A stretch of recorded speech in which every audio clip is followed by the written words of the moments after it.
Oh.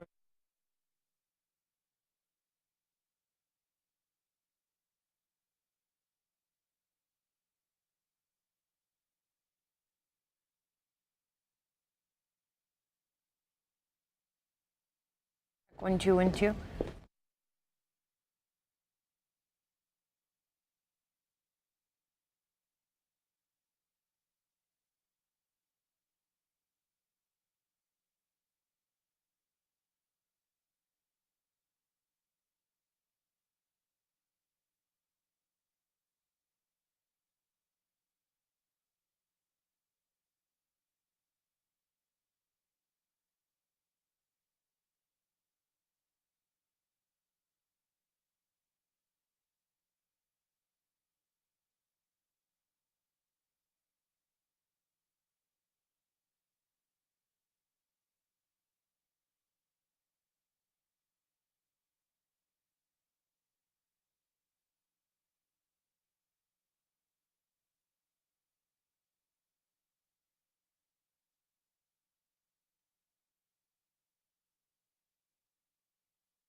Three, two, one. Good morning, everybody. It is Tuesday, and welcome to KSAT News Now, streaming from the KSAT 12 newsroom. We are on KSAT TV app, KSAT.com, and also podcasting daily, so make sure you hit us with that like, rate, and subscribe. Did you say YouTube Live? Oh, YouTube Live as well. I was talking to our YouTube peeps. I know. Good call. Are Good we centered catch. here? Are we centered? It looks off-centered. Good morning, everyone. There you go. Just a How's little your bit better right morning there. so far? There we go. It's good. It's Yeah? been busy. Yeah, very busy. Always, Yeah, always getting in things today's ready to world. go. It's going to be an interesting day. Obviously, if you're still dealing with the heat. Hey, you were in that No, ice. everyone is. Everyone. You were in that No one fridge is- yesterday, right? No one is exempt. RJ is referring to the fact that we went over to a business that makes ice. Yes. And I think he said 150 tons a day of ice. Wow. Yeah. That includes these big blocks, 16-pound bags, 1-pound bags, and then they keep it in this huge freezer that's kept at 15 degrees. So yes, I got to You freeze got to in there. beat the heat by freezing. Yeah, and you know, this- I don't know. yeah. I don't know if I want 15 degrees or 109 degrees. Yeah, definitely both extremes there. Yeah. But yeah, that was a very interesting story. Obviously, a lot of different ways that people are trying to deal with the heat. And we're going to talk to Justin here in just a little bit about that. But we have a lot of other stuff to get into, including this one. This is a pretty interesting story. An argument over a fetus in an HOV lane in Texas. Yeah, there's a lot to unpack there. Yes, we'll there get is. into that. But if you're going to the zoo this week or this weekend, you're going to have to make plans to get there early. It deals with the heat. We'll tell you what you need to know. Yeah, plus the First Lady of the United States getting heavy criticism over some comments that she made just yesterday right here in San Antonio. Not the brightest, not No. the smartest thing to do, honestly. It's yeah. ruffling some feathers. But first, we want to get to news in Uvalde. The chair of the Texas House Committee, that's Texas Representative Justin Burrows, investigating the shooting at Robb Elementary, says there will be a release of the hallway video of the school soon. And this comes after, despite attempts from Uvalde County District Attorney Christina Mitchell Busby to not have that video shown publicly. So a lot of back and forth. Yesterday, RJ, you even mentioned it. It's kind of confusing at points. It is a little bit. So the committee here wants the surveillance video of the hallway to be released with their preliminary report, but say that that request is being blocked, of course, by the Uvalde County District Attorney. So they've been working on this report. They interviewed 40 people, including the Uvalde County Sheriff yesterday, and so they want that report to also have the video with it. Yeah, committee chair Justin Burrows said he's seen the video and it would not show any violent or graphic images. He also said the Uvalde mayor and Texas DPS officials have agreed to release it publicly, but here's the thing. It needs authorization from the DA's office. Right, and so that's the big question here, is that the district attorney there in Uvalde, basically giving permission to release this video. Now, Burrows tweeted that this morning the committee will meet on Sunday in Uvalde at 2 o'clock in the afternoon to meet with members of the community and then provide them with an opportunity to see that hallway video and then discuss the report. He said that soon thereafter they will release both the report and hallway video to the public. But again, it's very confusing situation. But that's if they get the approval from the district attorney in Uvalde? Right, so they basically told us yesterday that the district attorney there gave permission to DPS, gave those videos to DPS to use for this investigation, but they all signed these non-disclosure agreements where they could not release it without her ultimate authorization or permission. So, it is a little... The understanding that the diversity of this community, as distinct as the... Okay, right, so we were sticking... Yeah, so again, we're going to stick with the Uvalde thing here real quick. And again, this has kind of been a back and forth. We'll see what happens Sunday with the committee chair there. And he said from the very beginning that he wants to show this video first to the families there that were affected by this tragedy. Because the big purpose behind this investigation is to provide clarity, to provide some type of closure to these families. All right, so now we will hear from First Lady Dr. Jill Biden. The understanding that the diversity of this community, as distinct as the Bogotas of the Bronx, as beautiful as the blossoms of Miami, and as unique as the breakfast tacos here in San Antonio, is your strength. Is it our strength? So Latinos reduced to stereotypes. That was First Lady Dr. Jill Biden talking about how unique Latinos are, and it happened during her speech here in San Antonio yesterday during the largest Hispanic civil rights and advocacy organization conference. Right, so the First Lady was here in San Antonio yesterday for the annual conference Unidos US, and while she meant it as a compliment, it definitely did not go over well. Her spokesperson tweeted that, quote, "The First Lady apologizes that her words conveyed anything but pure admiration and love for the Latino community," end quote. So the National Association of Hispanic Journalists has also criticized these remarks, saying the First Lady, as well as her communications team, who helps her write these speeches, should take the time, definitely, to better understand how complex Latinos are, as well as Latino communities, adding, quote, "We are not tacos," end quote. Okay, so I've heard this soundbite here, what she said several times, and I'm still trying to understand what she was basically trying to say. Was basically that all these areas that have a heavy Latino population, they have these sort of unique traits. Yeah. Like, because she mentioned other bodegas. parts of the country.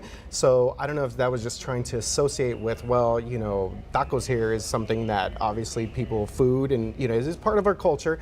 But I just could not understand the context after hearing it a few times. I really didn't understand what she was going for there. I don't understand either, because if we're talking about Latinos, not all Latinos eat tacos. Not all Latinos have a tortilla as part of their food. Now, when you talk about Mexicanos, Mexicans, Tejanos, then yes, definitely here in San Antonio it is more common. But I mean, coming from the First Lady of the United States and her team, that should have never happened. That comparison. To dwindle it down to that, is definitely a stereotype. And I think this is one of the criticisms that the Democratic Party has had here now over the past, I want to say, maybe 4 or 6 years when it comes to South Texas, is them just not understanding a lot of the complexities of the Latino or Hispanic population, because Texas obviously is getting an influx of people moving into this state, and we have multiple different views on things. I mean, there are Latinos that are a little bit more conservative down by the border. You know, my views and opinions don't necessarily align with my parents sometimes, or even my grandparents who grew up in a different generation. So there's a lot of complexities when it comes to that. So to boil it down to just that sort of food comparison, I think was a little off base for sure. Yeah, last point there. I mean, it's not just about one party. I think it's with a lot of communities, and it's sad to see that leaders at this stature would compare Latinos to tacos. All right. Yeah, so we are just getting some of the reaction to that. And again, if you want to check out more of that story, just go over to KSAT.com, because again, we're getting a little bit more criticism and again, reaction to that story. All right, now to North Texas, where a woman is fighting a traffic ticket for driving in the HOV lane. Her name is Brandy Batone. She was pulled over and she was asked by officers if anyone else was in the car because she was driving in the HOV lane. She responded yes, but the officer only saw the woman's body. Okay, so she pointed to her stomach. Batone is 34 weeks pregnant. Unfortunately for this driver, it didn't convince the officers on the scene, and she was handed a citation. Looking around, I said, well, yes, there is. And he said, well, where? As he's peeking in the car, and I pointed to my stomach. I was like, well, right here. And he said, well, it's two bodies outside of the body, so that doesn't count. I just kind of was in shock, and I was like, well, in light of everything that's happened, and I'm not trying to make a huge political stance here, but do you understand that this is a baby? And he kind of just brushed me off and asked me to go to the other officer to get my citation. Yeah, so she is fighting her case, and this, of course, she said she didn't want to make it political, but this comes after the U.S. Supreme Court ruled there is no federal right to abortion. And then here in Texas, lawmakers have successfully pushed to restrict abortion and have defined an unborn baby or a fetus as a person in its penal code. So that is why she is challenging this traffic violation. Right, and the interesting part of this too is that this is a bit of a discrepancy in this law, because the Texas Transportation Code does not recognize a fetus as a person. So we're talking about state law versus these other codes. So this is a very interesting case right here. Batone says that there are issues that will continue to be raised and likely taken to court to determine what rights a fetus has, including tax deduction, citizenship, child support, and in this case, does a fetus count as a passenger in the HOV lane? Yeah, so if you're familiar with these HOV lanes, they're for two or more people, and it's to encourage people to carpool. You can only have multiple passengers. So is she right? Is she wrong? She thinks those officers wasted her time. She's going to fight this ticket, I believe, July 20th. And she thinks that she'll be wasting her time then, because she's confident that the ticket will be dropped.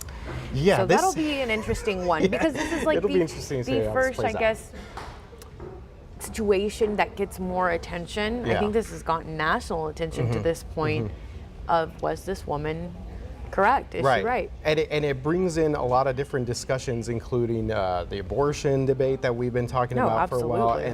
And also, as you mentioned, HOV lanes, not very popular down here, but in North Texas they are. Yeah, yes. They're pretty popular. One thing I miss about home. Yeah, definitely. Bigger cities here, Texas cities actually do use them a lot, whereas we don't for whatever reason. But yeah, this is a very interesting thing to follow. Right. So the heat. It was the talk of the town yesterday, and it's still a big deal today. Justin's behind the scenes over here. Do we still have an excessive heat warning? Is that in effect? We do. We do. Yeah. Okay, well, that's in effect until this evening. And the San Antonio Zoo is taking precautions. All right, this is very interesting here. So due to the heat, they're closing early through this Friday. So the hours of operation at the zoo are from 9 a.m. to 4 p.m. And the San Antonio Kiddie Park is also following that same time change. They tweeted, well, this stinks. And who is that? Are is that you a talking skunk? about the flower? No, about the situation. No, it's a skunk. I think it's flower. Oh, gosh.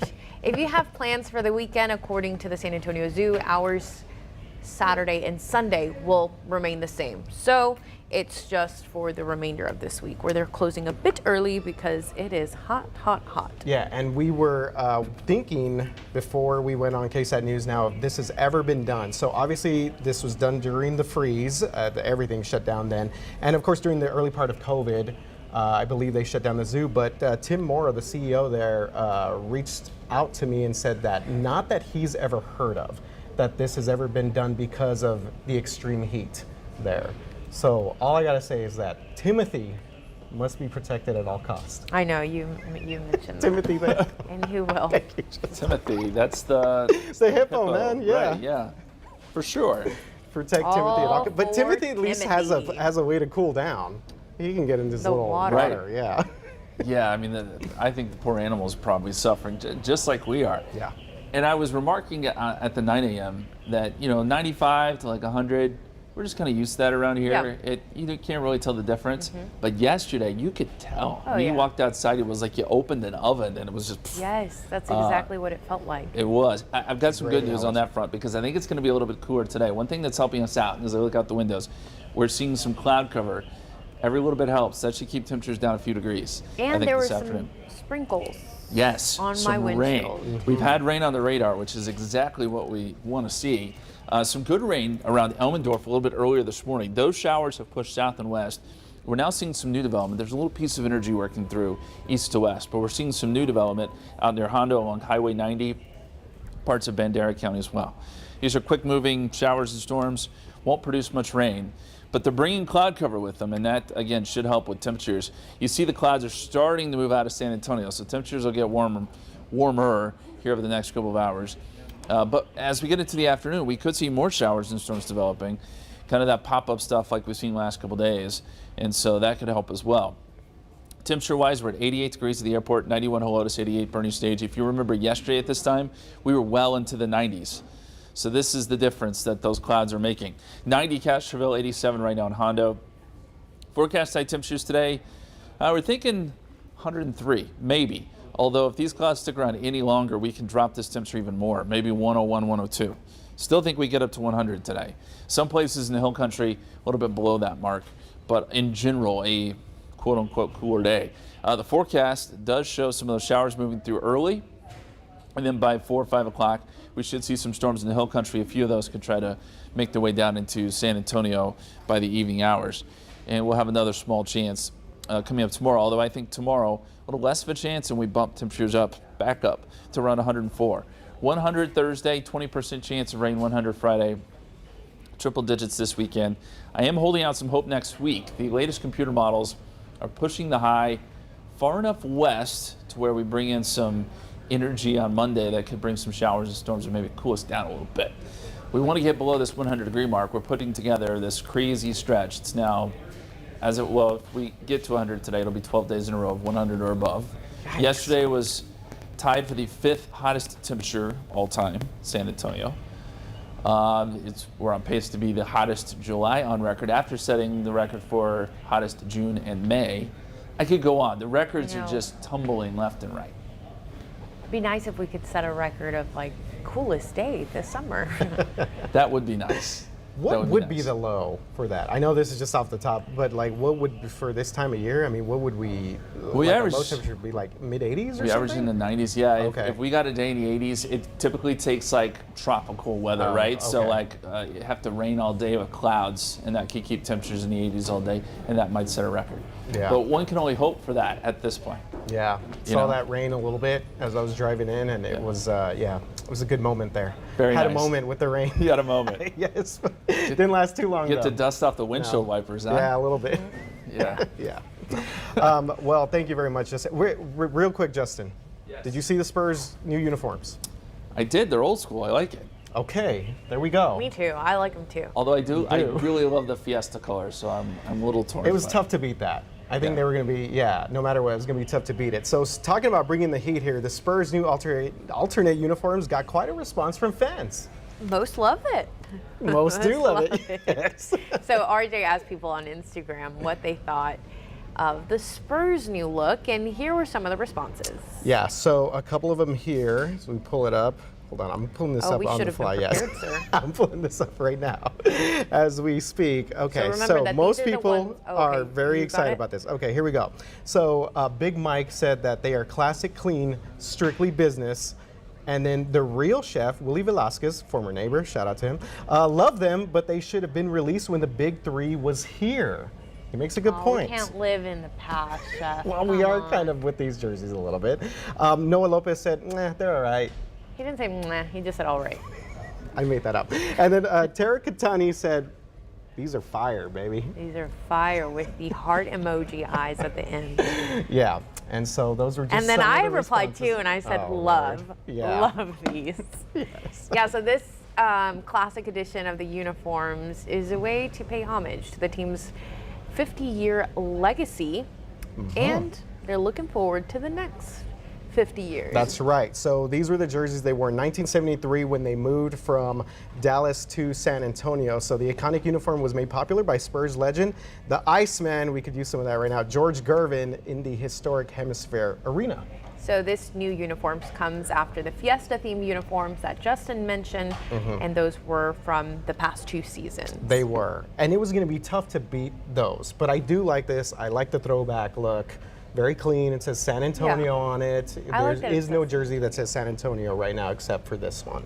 So, cool. but it's tough to beat the one that they debuted last year. That one was clean. I'd buy the crisp. one that said the new one, and then like the Selena Gomez. Oh, there you go. The GIF. Yeah. Yeah. Do you have any? Do you know? Or do you own any? I'm not a jersey guy at all. I don't really Okay. wear a lot of jerseys. No. Okay. But Vikings, maybe Minnesota Vikings. Okay. Well, you guys. Yeah. Okay, guys. Well, make sure to stay cool throughout the rest of today. It is going to be another hot one, as we Yeah. just heard Justin say right now. And yeah, stay safe. Make sure to take care Hydrate. of people out there. Hydrate. Take care of elders. Yes. We'll see you tomorrow at 11 a.m.